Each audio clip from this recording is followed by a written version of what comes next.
Film diawali dengan memperlihatkan keadaan di mana di sana kita melihat ada seorang pria yang bernama Tony yang merupakan seorang gembong narkoba. Terlihat Tony akan melakukan sebuah transaksi dengan seorang kurir di sebuah tempat dengan cara yang cukup unik, yaitu memberikan kode atau isyarat dengan sebuah lampu. Setelah keduanya siap, si kurir yang bernama David memberikan barang pesanan Tony, dan sebagai imbalannya dia meminta bayaran kepada Tony sebagai balasan atas usahanya yang telah membawa barang tersebut. Di tempat itu David mengatakan bahwa dia ingin berhenti dari pekerjaan itu karena dia ingin mencari pekerjaan yang lebih baik lagi. Mendengar hal itu, Tony terlihat kecewa dengan apa yang dilakukan oleh David. Hingga di sana, dia tidak mau memberikan upah sebagai bentuk rasa kecewanya kepada sang kurir. Tony baik, mera paisa deh tuh, mera go kya? David pun tidak tinggal diam melihat keadaan itu dan terus mendesak Tony agar memberikan uang kepada dirinya. Namun Tony tidak bergeming sedikit pun. Hingga akhirnya David dengan nekat mengambil kembali barang yang telah dia bawa. Hal tersebut tentu saja menimbulkan clash antara Tony dan David. Tony mulai mengejar David yang mencoba kabur dari tempat itu dengan membawa narkoba yang dia bawa. Hingga di sana terjadi perkelahian antara Tony dan David. Ketika mereka sedang gelut, terdengar bunyi sirene yang menandakan bahwa polisi telah hadir di tempat tersebut. Dan tanpa diduga, David secara tidak sengaja telah menembakkan pistol yang Tony bawa. Dan hasilnya, Tony pun bisa dipastikan terbunuh di tempat tersebut.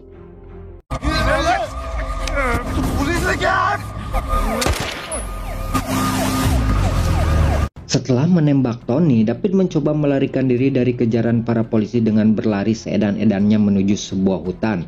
Para polisi yang diketuai oleh Paladusing hanya bisa berteriak-teriak tanpa melakukan sebuah tindakan ketika mereka sedang mengejar David. Akan tetapi kita tidak bisa menyalahkan hal itu karena mereka hanya disuruh oleh Pak Sutradara. David pun bisa sedikit bernapas lega menghindari kejaran para polisi. Hingga tanpa dia sadari, David sudah berada di kota Pondelem, yaitu tempat di mana PJ tinggal di film sebelumnya. Dan yang menarik, David melihat dengan jelas apa yang dilakukan oleh PJ ketika sedang mengubur jasad Sam. Namun demikian, dia tidak terlalu ambil pusing dengan semua itu, karena sekarang fokusnya hanya ingin menghindari kejaran polisi. Dan celakanya David benar-benar melihat dengan jelas PJ yang keluar dari tempat itu. Terlepas dari semua hal tersebut, tentu saja itu akan menjadi masalah yang besar untuk diri PJ dan keluarganya suatu saat nanti.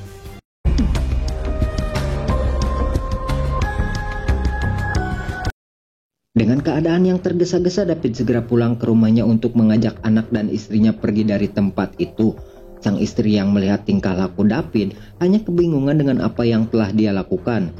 Tak berselang lama polisi pun datang ke tempat itu dan segera menangkap dan meringkus David. Alhasil David pun hanya bisa pasrah menyerahkan dirinya kepada pihak yang berwajib. Dan film pun baru saja dimulai. Scene kemudian berganti dengan memperlihatkan aktor utama kita, seorang pria yang hanya lulusan kelas 4 SD namun memiliki IQ yang cukup tinggi. Dengan kemampuannya itu dia bahkan bisa mengelabui seluruh kepolisian di kotanya. Terlepas dari perbuatannya itu benar atau salah, namun yang pasti dia adalah salah satu pria jenius yang pernah ada. Dan dia adalah PJ Salgaonkar. Beberapa tahun setelah kejadian itu, PJ mulai menjalani hidupnya kembali seperti biasa dengan melakukan hobinya, yaitu menonton sebuah film. Bahkan saat ini PJ sudah mempunyai usaha sebuah bioskop. Lebih dari itu, sekarang dia mempunyai usaha lain, yaitu semacam rumah produksi. Dan saat ini PJ sedang berencana menggarap sebuah film yang akan dia produseri. Meskipun hal itu adalah cita-cita PJ dari kecil, akan tetapi hal tersebut tidak lantas membuat sang istri senang dan bisa menerima apa yang PJ lakukan. Di luar dugaan, sang istri yang bernama Andini tidak begitu setuju dengan rencana PJ untuk membuat dan memproduksi film sendiri. Karena menurutnya, hal itu akan sia-sia saja dan hanya akan membuang-buang uang. Demoralize करती हो, कितनी नेगेटिव बातें करती हो. Di rumah sendiri, PJ sering dipusingkan dengan masalah tetangga mereka yang sering terlibat percekcokan antara sang istri dan suaminya. Di sana, dia dan istrinya menyaksikan seorang suami yang tidak tahu diri yang hanya bisa mabuk-mabukan tanpa malunya meminta uang kepada istrinya. Hal itu sudah berlangsung lama dan sering terjadi pada wanita itu. Andini yang tidak tega meminta PJ untuk memberikan pelajaran kepada suaminya.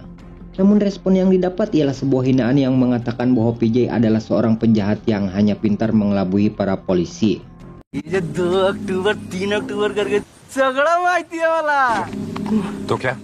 Tak mau semuanya ini makin runyam, sang istri pun segera memberikan uang kepada suaminya agar dia cepat-cepat pergi dari tempat itu. Setelah itu, PJ menyuruh wanita itu untuk melapor kepada polisi tentang apa yang menimpa dirinya. Meskipun laporannya tidak akan membuat suaminya berhenti minum, akan tetapi hal tersebut bisa membuat dirinya tidak menerima pukulan lagi dari sang suami, tegas PJ. Suatu hari PJ kedatangan ayah dari Sam yang bermaksud untuk bersilaturahmi lah kalau bahasa kitanya mah. Seperti yang kita tahu, ayah dan ibu dari Sam sudah memutuskan untuk pergi ke Inggris setelah kasus kematian anaknya. Dan hari ini adalah tepat 7 tahun kematian Sam. Tujuan mereka datang ke India adalah untuk mengenang tentang kepergian anaknya. Awalnya sang ayah berpura-pura menanyakan kabar dari PJ, namun lama-kelamaan si ayah meminta dan memohon kepada PJ untuk menunjukkan mayat dari Sam. Akan tetapi hal tersebut tidak direspon oleh PJ dan hanya meminta agar orang itu pergi dari sana. Dari hal itu menunjukkan bahwa orang tua Sam masih belum bisa menerima tentang peristiwa tersebut, walaupun hal itu sudah berlangsung selama 7 tahun. Dan inilah awal dari konflik yang akan terjadi pada film kali ini. ऐसा मत कीजिए प्लीज मुझे बता सकते हो सैम की बॉडी कहाँ है लेकिन मैं जाकर भी आपकी मदद नहीं कर सकता. Singkat cerita, film menceritakan tentang PJ yang akan bertemu dengan sutradara yang akan menggarap film mereka. Di tempat itu, PJ sempat mengungkapkan ketakutannya jikalau filmnya nanti tidak akan laku. Namun yang aneh, bukannya merahasiakan tentang alur ceritanya, PJ justru melakukan spoiler atau bocoran kepada orang-orang tentang film tersebut. Dan hasilnya, kebanyakan orang tidak terlalu suka dengan ending film yang akan PJ buat. Maka dari itu PJ meminta saran kepada para sutradara untuk melakukan inovasi atau perubahan untuk film yang akan mereka garap. Dan karena hal tersebut cukup baik, para sutradara pun akhirnya menyetujui ide itu. Sebelum pulang ke rumahnya, PJ menyempatkan bertemu dengan seseorang untuk memberikan bantuan kepada dirinya. Rupanya hal itu sering PJ lakukan untuk orang tersebut. Dan itu adalah sesuatu yang mulia yang sering PJ lakukan. तुम्हारी बेटी की शादी पे नहीं आता है. इसका क्या नीड है? अरे कुछ और भी जरूरत पड़े. Sementara itu di tempat lain kita menyaksikan David yang sudah melewati masa hukumannya dan keluar dari penjara. Setelah itu dia pun memutuskan untuk pergi ke rumahnya dan bertemu dengan anak dan istrinya. Di rumahnya dia harus menerima kenyataan pahit bahwa anak dan istrinya benar-benar berada dalam kondisi yang serba kekurangan. Bahkan si anak tidak bisa bersekolah karena masalah biaya yang mereka hadapi. Walaupun seorang kurir narkoba, namun demikian David tetaplah seorang ayah yang peduli kepada anak dan istrinya. Hingga akhirnya dia pun memutuskan untuk mencari pekerjaan. Dan patut kita tunggu apakah peran David pada kali ini berpihak kepada PJ atau pihak kepolisian. Karena dia adalah kunci dan saksi utama pada kasus yang PJ alami beberapa tahun yang lalu. Ketika Anju sedang berada di rumahnya, dia melihat kedatangan polisi ke tempat mereka. Sontak dia pun memberitahu ayahnya perihal kedatangan para polisi. Dengan penuh ketakutan, Anju terus berbicara kepada ayahnya bahwa dia benar-benar merasa tertekan ketika dia melihat polisi datang. Dengan cepat, PJ memberitahu Anju bahwa dia tidak perlu panik, karena jika dia terus seperti itu, maka lama-kelamaan justru hal itu akan membuat dirinya semakin tertekan. Untuk itu PJ pun menyarankan kepada Anju untuk menemui polisi dengan sikap tenang dan biasa-biasa saja. Rupanya kedatangan polisi ke tempat itu untuk merespon laporan tetangga mereka perihal kasus KDRT yang menimpa dirinya. Kemudian mereka pun meminta semua orang yang ada di sana untuk segera melapor jika kejadian ini kembali terulang. कि वो अपनी पत्नी जेनी को तो कहा हमारे पास शिव कुलकर्णी के बारे में कंप्लेंट है. पहली और आखिरी वार्निंग है. Malam harinya ketakutan Anju benar-benar menjadi mimpi buruk buat anak itu. Dia terus memimpikan perihal kasus yang menimpa Semi dan dirinya. Tak cukup sampai di sana, dia pun melihat penampakan Mira yang sedang menggali kuburan di pekarangan rumahnya. Dan hal itu benar-benar membuat Anju semakin ketakutan dan tertekan. Hingga akhirnya dia pun kembali mengalami penyakit yang sering dia alami, yaitu epilepsi. Didi, क्या हुआ? Apa? देखो ना. अंजू, डॉक्टर को बुलाओ. Anju. Keesokan paginya kita melihat David yang sedang berada di sebuah kedai yang sering PJ kunjungi untuk menanyakan mungkin saja ada pekerjaan untuk dirinya. Kemudian si pemilik kedai menyarankan dia untuk berbicara dengan PJ, siapa tahu PJ mempunyai pekerjaan. Namun yang menarik, David sama sekali tidak bereaksi apa-apa ketika melihat PJ. Yang padahal jika PJ tahu bahwa David ada pada saat dia mengubur Sam, hal tersebut tentu saja akan merubah pandangan PJ kepada David.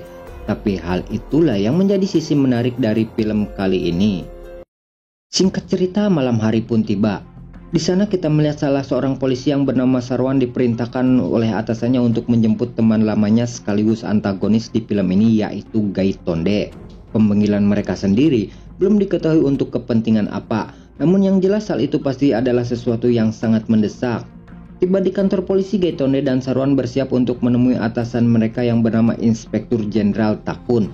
Rupanya pemanggilan mereka adalah untuk menggali informasi tentang kasus yang melibatkan PJ dan Sam. Karena faktanya kasus ini akan kembali mereka selidiki, namun kali ini mereka benar-benar merencanakan dengan matang rencana mereka. Hal tersebut diperkuat dengan kehadiran Mira di tempat itu, dan kali ini mereka benar-benar ingin mengungkap kasus ini sampai ke akar-akarnya. Yang sangat mengejutkan dari semua itu, ternyata tetangga PJ selama ini adalah seorang intel yang ditugaskan untuk menyelidiki keluarga itu. Mereka ditugaskan untuk menyadap, menggali, dan mendapatkan informasi tentang peristiwa tersebut. Namun begitu, PJ bukanlah orang bodoh yang mudah dikelabui, karena pada kenyataannya mereka sama sekali kesulitan mendapatkan informasi karena PJ benar-benar membungkam mulut keluarganya. Walaupun demikian, Andini adalah orang yang paling rentan membocorkan hal tersebut. Hingga di sana, dia dengan polosnya memberikan informasi yang penting tentang kasus itu kepada tetangga mereka. तो मुझे चुप करा देते हैं। अंजू को तो कुछ मालूम ही नहीं। क्या आपको ये डर है कि आज हमको इन 3 सवाल में से 2 के जवाब मिले? कोई तो होगा जिसने उस रात विजय को देखा होगा। Dengan semua informasi yang sudah didapat, para polisi mulai mencari kemungkinan di mana PJ mengubur mayat Sam. Karena hanya itulah satu-satunya kunci untuk membuktikan bahwa PJ adalah pelaku utamanya. Mereka terus bergerak untuk mengumpulkan informasi, dimulai menginterogasi tetangga PJ yang sempat mereka temui dulu. Dan tanpa disangka, si tetangga pada malam menghilangnya Sam melihat PJ keluar dari rumah. Namun demikian, hal tersebut tidak cukup kuat menjerat PJ karena semua itu adalah bukti yang sangat lemah. Takun rupanya adalah seorang polisi yang cukup cerdas dalam membaca setiap kemungkinan yang telah PJ lakukan. Dia mulai menghitung kemungkinan jarak yang memungkinkan PJ tempuh pada malam itu, sehingga didapat kemungkinan bahwa PJ tidak akan mencari tempat yang lebih dari 10 km dari TKP pembunuhan. Namun sekali lagi, semua itu hanyalah sebuah hipotesis tanpa sebuah fakta, sehingga hal tersebut membuat Takun akan turun tangan sendiri untuk mencari fakta yang dia butuhkan. Body उधर है या नहीं? Takun mulai mencari informasi dengan datang sendiri ke rumah PJ untuk bertemu dengan sang aktor utama. Akan tetapi PJ tidak berada di rumahnya dan dia hanya ditemui oleh anak dan istrinya. Di tempat itu terlihat sebuah ketakutan yang Anju dan Andini sembunyikan, karena bagaimanapun mereka tetap tidak bisa melupakan kejadian yang menimpa mereka. Namun demikian, Anju dan Andini masih bisa mencoba tenang ketika Takun mulai menginterogasi mereka. Takun semakin memberikan tekanan kepada anak dan istri PJ dengan sebuah gestur yang seolah-olah mengintimidasi. Dan itu adalah sebuah interogasi psikologis yang dilakukan oleh Takun kepada keluarga PJ. Seolah-olah dia menantang PJ untuk membuktikan siapa yang lebih pintar di antara mereka. Setelah Takun pergi dari tempat itu, datang Jenny atau tetangga mereka yang memberitahu bahwa polisi sudah berkumpul di gereja untuk membongkar mayat Sam. Sontak hal tersebut membuat Andini semakin tertekan dan bertambah panik. Jenny kemudian menyarankan Andini untuk menghubungi PJ. Andini yang panik segera menelepon PJ untuk segera pulang ke rumahnya. तुम जल्दी से घर आ जाओ, हाँ? विजय? हुआ क्या? Dan ternyata apa yang dilakukan oleh Jenny adalah sebuah jebakan dengan memanfaatkan Andini agar membujuk PJ mengatakan di mana letak kuburan Sam. Karena kenyataannya mereka dengan sengaja telah memasang recorder untuk mengetahui informasi itu. Namun dipastikan hal itu akan sia-sia saja karena PJ masih tetap kekeh pada pendirinya untuk merahasiakan informasi tersebut. दीदी, पूरे शहर में ये बात फैल रही है कि पुलिस चर्च गई थी। आप जल्दी विजय भाऊ को घर बुला लीजिए। पुलिस सेंट माइकल चर्च में? इतना ही नहीं, आज हमारे घर में आईजी आई थी। मुझे एक बार सब कुछ नहीं बता सकती। विजय, मैं जानती हूँ कि कुछ तो कहो। मैं तुम्हें नहीं बता सकता, मुझे माफ करना। Suatu hari film menceritakan keadaan di sebuah kedai tempat PJ biasa beristirahat di sana. Semua orang yang ada di tempat itu membicarakan tentang kasus yang sempat menyeret PJ. Pembicaraan itu sendiri terdengar seperti mengisyaratkan tentang ketidaksukaan mereka kepada PJ. Mereka terus menyudutkan dan mengklaim bahwa PJ adalah orang yang harus bertanggung jawab atas kasus ini. Dan celakanya, obrolan tersebut didengar oleh David yang sedang berada di sana. Awalnya David tidak terlalu ambil pusing dan terkesan cuek dengan topik pembicaraan itu. Bahkan saat mereka mengatakan bahwa kejadian itu terjadi pada tanggal 2 dan 3 Oktober, David masih belum merespon apa-apa. Yang padahal pada tanggal tersebut adalah hari di mana dia ditangkap oleh polisi. Namun ketika orang itu mengatakan bahwa para polisi akan memberikan hadiah bagi siapa saja yang memberikan informasi, David mulai sedikit tertarik. से पुलिस 5 लाख इनाम देगी कि जो भी उन्हें कोई काम की इंफॉर्मेशन देगा ना. Sementara itu di waktu yang sama PJ komplain kepada Sarwan tentang kedatangan Takun ke rumahnya, yang akibat ulahnya keluarga PJ benar-benar merasa tertekan dan terintimidasi akibat kedatangan Takun. PJ menegaskan bahwa kejadian itu sudah selesai 7 tahun yang lalu, namun dampaknya keluarga PJ masih tetap merasakan tekanan dan ketakutan sampai detik ini. Dan pada suatu momen PJ benar-benar dalam masalah besar yang tidak akan pernah dia duga sebelumnya. Semua yang PJ rahasiakan akan terbongkar oleh pengakuan seseorang, karena di sana David mulai mengingat apa yang terjadi pada malam dia ditangkap yang bertepatan dengan malam terbunuhnya Sam. Semuanya amat selaras dengan keadaan David pada hari itu, ketika dia sedang terhimpit masalah ekonomi.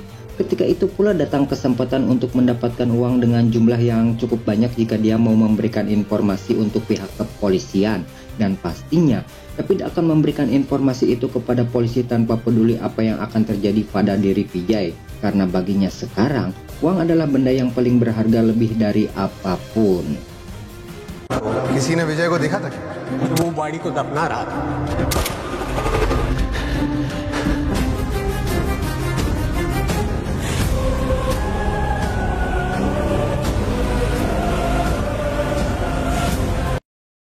Segera David pergi ke kantor polisi untuk melakukan sebuah penawaran yang akan membuat kita lebih terkesan dengan premis dari film perindapan yang satu ini. Semua anggota polisi pada waktu itu belum terlalu percaya dengan apa yang akan David katakan tentang fakta yang sudah dia ketahui selama ini. Karena sebelumnya pihak kepolisian cukup dibuat pusing dengan pengakuan beberapa orang yang hanya menginginkan hadiah itu. Seperti yang kita tahu bahwa Takun adalah seorang polisi pintar yang tidak mudah dibodohi. Di sana dia mulai menginterogasi David untuk mengetahui bahwa David bukanlah seseorang yang hanya asal bicara. Interogasi itu sendiri terkesan alot karena David benar-benar tidak mau memberikan informasi sebelum dia mendapatkan uangnya. Bahkan David bisa dengan lugas menjawab semua pertanyaan Takun tentang kronologis pada malam itu, karena memang dia benar-benar mengetahui dengan detail semua peristiwa pada malam tersebut. Sehingga hal itu membuat polisi mau tidak mau terpaksa memberikan sejumlah uang kepada David sebagai balasan atas informasi yang akan dia berikan.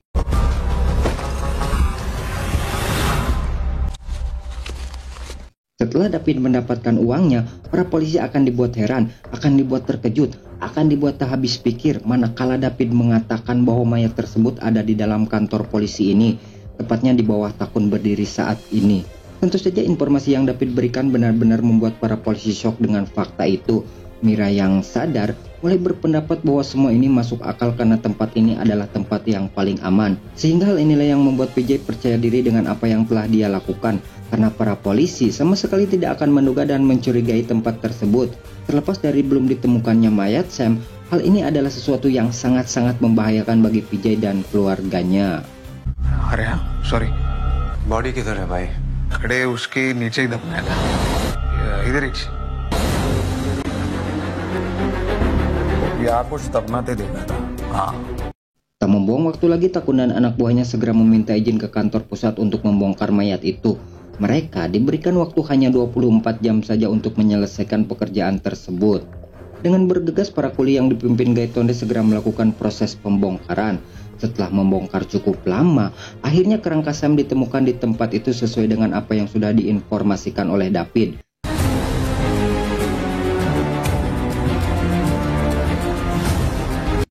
Setelah itu mereka membawa sampel itu ke laboratorium forensik untuk diperiksa. Sementara di tempat yang berbeda, PJ mulai menyadari bahwa para polisi sudah menemukan barang buktinya.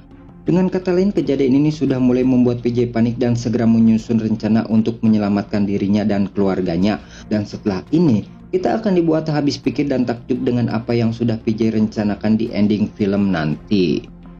Dengan berbekal keputusan pengadilan, pihak kepolisian diberi izin untuk menginterogasi keluarga PJ hanya dengan waktu 8 jam saja. Durasi itu akan terasa singkat untuk Takun dan pihak kepolisian, sementara durasi tersebut akan sangat lama untuk PJ dan keluarganya. Interogasi pun dimulai dengan Takun yang seperti biasa bertanya dengan nada intimidasi kepada PJ tentang kejadian 2 Oktober. Namun demikian, PJ masih kekeh pada pendiriannya bahwa mereka menghadiri acara keagamaan pada tanggal yang dimaksud, dan itu sudah cukup membuktikan bahwa mereka mempunyai alibi dan tidak terlibat dalam masalah ini. Akan tetapi Takun membawa Mira ke tempat itu yang akan membuat cerita PJ seakan-akan tidak berarti. Lebih dari itu, Mira kemudian menghadirkan 2 intelnya ke tempat tersebut dengan membawa rekaman percakapan antara dirinya dan Andini. Sontak, hal itu membuat Andini syok dan tidak percaya dengan apa yang telah terjadi. Karena selama ini, orang yang paling dia percaya adalah seorang intel yang sudah sekian lama mengawasi pergerakan keluarga tersebut.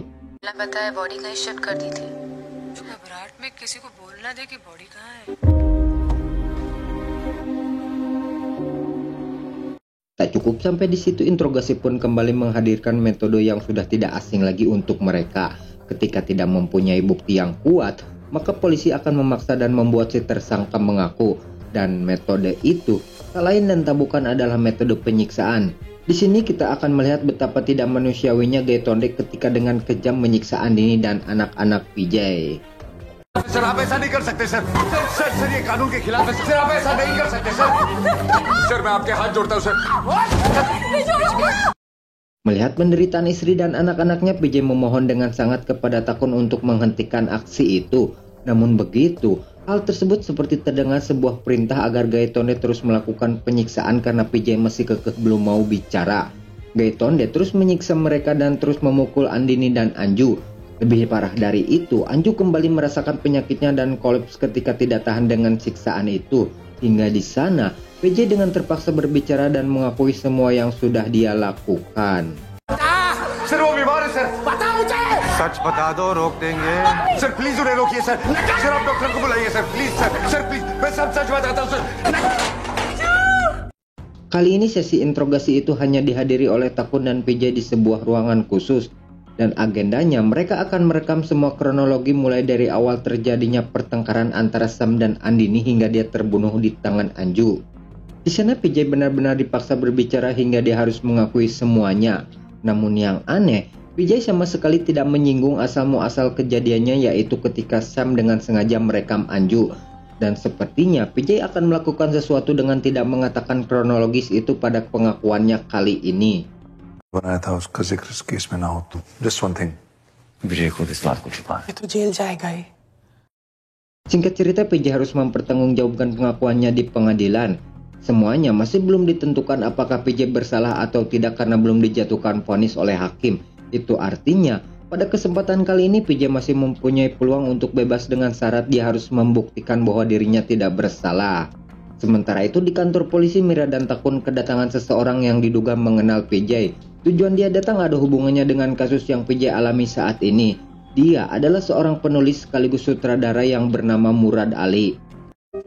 मेरा नाम मुराद अली है मैं Kemudian Pak Ali memberitahukan apa kepentingannya datang ke tempat itu. Namun sebelum itu, dia bercerita tentang PJ yang berniat membuat film dengan Pak Ali sebagai sutradaranya. Sementara PJ yang mempunyai plot dan jalan ceritanya. Dan kita akan dibuat tak percaya manakala cerita yang PJ ceritakan sangat mirip dengan apa yang sedang dia alami saat ini, namun dikemas dengan karakter yang berbeda. Kesamaan tersebut 90% mempunyai kemiripan dari mulai alur dan asal-muasal terjadinya konflik. Si penulis atau Pak Ali mengatakan bahwa PJ tidak mau menjadikan cerita itu sebagai film sebelum dia menemukan ending yang pas untuk cerita tersebut. Dan sebagai gantinya dia ingin agar cerita itu dibuatkan novel sebelum dia benar-benar menemukan ending yang pas. Namun yang aneh, PJ tidak menjadikan novel itu sebagai karyanya. Tetapi dia memberikan semua hak cipta novel itu atas nama karya Pak Ali. Alhasil novel pun telah diterbitkan 1 tahun yang lalu atas nama Murad Ali. मुझे सलगांवकर ने विजय गोडबोले बताया था क्योंकि तुम्हारी शक्ल बहुत जानी पहचानी लग रही लेकिन मैं उसको पहचान नहीं पाया उसने मुझे अपनी कहानी सुनाई मेरे पास एक कहानी है ये कहानी पौंडलम में शुरू हुआ एक मिडिल क्लास आदमी क्लब में शराब के नशे में धुत एक लड़के दोस्तों के साथ पार्टी करने निकला। लाख समझाने के बावजूद भी बेइज्जती का बदला लेने के लिए हाथापाई होती है। हालत में उस लड़के की लाश के अंडर कंस्ट्रक्शन थी, मिल जाती है तो सारा इल्जाम अपने सर के ऊपर ले लेता। किताब के तौर पे पब्लिश करवा दिया था। कब? 1 साल पहले, क्योंकि वो किताब मेरे नाम पे छपी है और इसी वजह से मैं आप लोगों के पास आया। एक प्रॉब्लम है। Karena faktanya, novel tersebut adalah senjata yang dipersiapkan oleh PJ untuk membela diri di pengadilan. Isi novel itu dijadikan oleh pengacara PJ sebagai karangan yang digunakan oleh pihak kepolisian untuk menjadikan PJ sebagai tersangka. Karena selama ini, Mira dan pihak kepolisian masih terus memburu PJ dan keluarganya. Si pengacara mengklaim bahwa dugaan polisi terkesan fiksi karena kesamaan kronologis penangkapan PJ dan isi novel itu. Karena bagaimana mungkin tiba-tiba pihak kepolisian bisa begitu saja menemukan jasad Sam yang ada di dalam kantor polisi. Sementara kantor tersebut adalah wilayah yang paling mereka kenal dari dulu. Sehingga penangkapan dan pengakuan yang PJ lakukan adalah sebuah keterpaksaan karena penyiksaan yang polisi lakukan kepada keluarganya. उसके बाद मैंने लाश चट्टे रात को जब घर वाले सो गए को टॉर्चर करके उनसे जबरदस्ती लिया है दृश्यम नाम के इस नॉवेल से। उसका एक एक शब्द बयान को इन्होंने कोर्ट में सबमिट किया है। ज्यादा इत्तेफाक है इनके इस केस में। ऐसी जगह है जो इनके डायरेक्ट कंट्रोल में आता है, जो इन्हें इतने सालों से कहीं नहीं मिली। कोई आइडिया नहीं कि अंदर क्या चल रहा है, की तरह इन्हें अपने ही पुलिस स्टेशन में मिलता। Lalu setelah itu, kita akan dibuat tercengang dengan plot twist dari film ini yang benar-benar tidak pernah kita duga sama sekali. Mira dan pihak kepolisian merasa sudah di atas angin karena bisa menangkap dan memaksa PJ mengakui perbuatannya.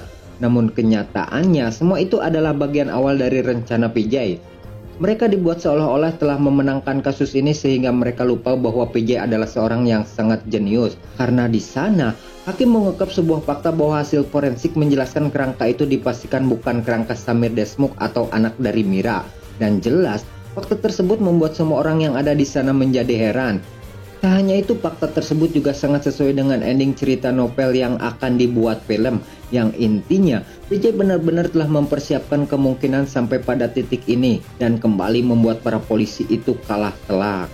आखिर ये हो क्या रहा है? डिफेंस ने एक अच्छी खासी डीएनए रिपोर्ट, ये स्केलेटन समीर देशमुख का है ही नहीं। Setelah itu film menceritakan bagaimana ending dari novel tersebut sekaligus klimaks dari kasus ini. Karena tanpa diduga, PJ benar-benar telah mempersiapkan segalanya jauh-jauh hari.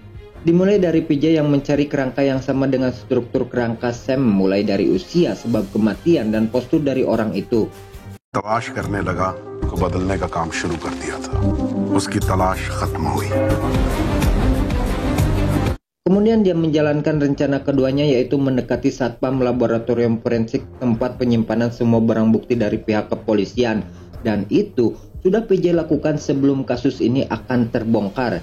Dan endingnya setelah polisi menemukan mayat Samir, PJ dengan cepat segera menukar barang bukti itu dengan sampel yang lain. Dan hal itu benar-benar membuat polisi terkecoh. Karena jelas PJ lebih siap segala-galanya dari semua yang sudah mereka rencanakan sebelumnya. Hero उस forensic department के दोनों में दोस्ती हो भी जाती है। साल गुजर गए, झांसे में लेने के बाद ही गया जिसका उसे डर था।